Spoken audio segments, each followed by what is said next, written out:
Welcome to 843 TV. We are here with Miss Charlie Clark with the Hilton Head-Bluffton Island Chamber of Commerce. How are you? Good, good. Glad to be here. So this time of the year is huge for nonprofit giving. And tell everybody how that impacts our community and specifically this type of year, time of the year. This time of year, we're all used to hearing on the radio, we're hearing, folks are in need, and Christmas is just that generous time of year, not just for, the Lowcountry, but for, as a nation as a whole. We're a big nation of givers. Americans gave, almost $300 billion last year.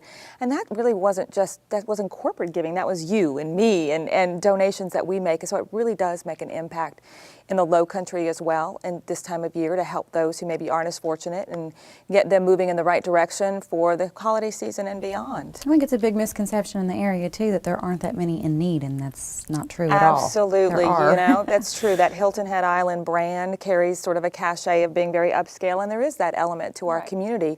There's also a very giving element to our community and those who are still in need. So it's an important time of year to recognize that and hopefully build a trend for 2013 too.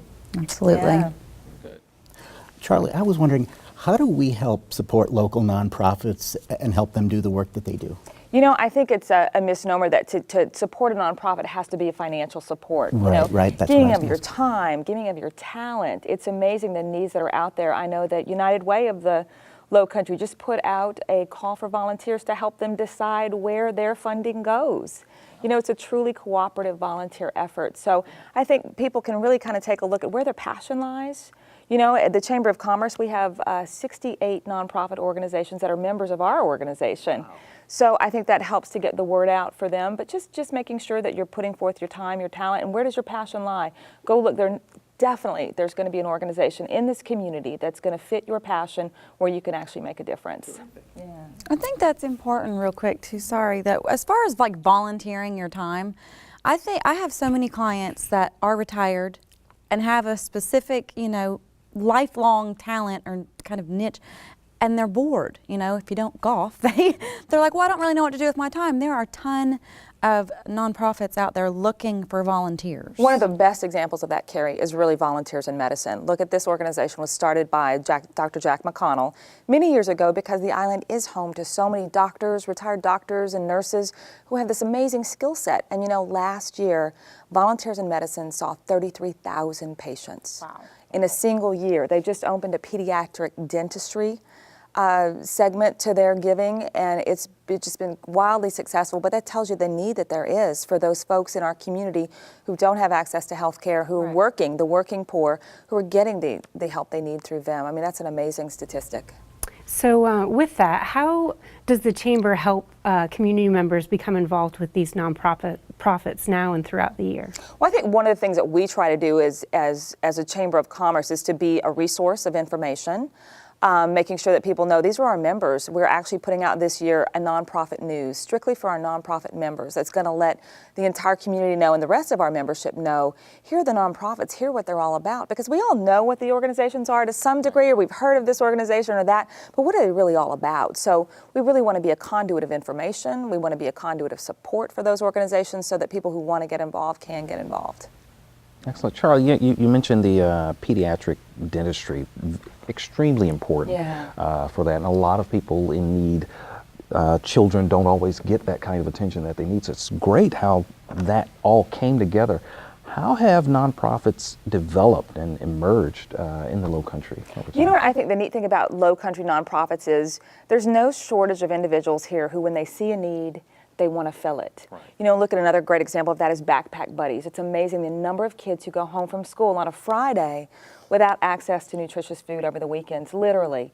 I mean, school is their main source of nutritional, That care. is true. That is it's the only hot meal that they get all day. So they're putting, on Friday, these kids go home and in their backpack are child-friendly, healthy foods that they can open, that they can utilize. So it's what I love about this community is when people see a need, they find a way to fill it. And there are just countless organizations in this community that have done just that thing. Wow. Yeah. That's pretty impressive. Definitely. So we have several large nonprofits that are very well known, but we also have a pretty large network of smaller ones. Do you find that to be unusual? No, I think we're like a lot of communities in that regard. There's always going to be a nonprofit of every size, shape, scope.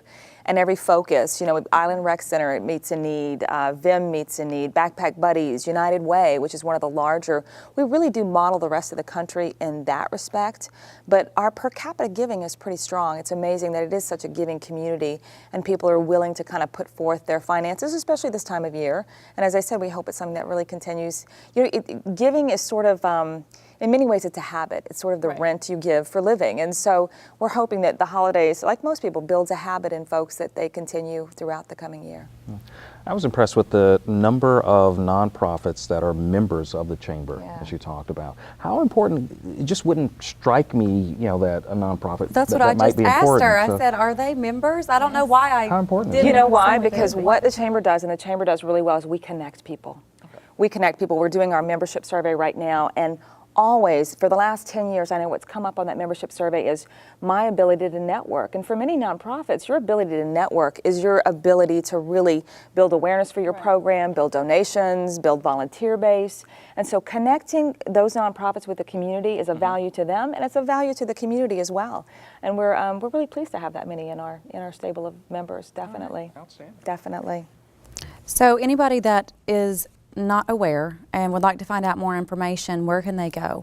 So many resources. You know, the Chamber has our website. You can go under the nonprofit segment and see who those 68 members are and see what they're all about, and go directly link to their websites, which is always a plethora of information. So it's a great place to start. Great. Well, thank you so much for thanks. being with us. Thanks. And we will be right back with more 843 TV.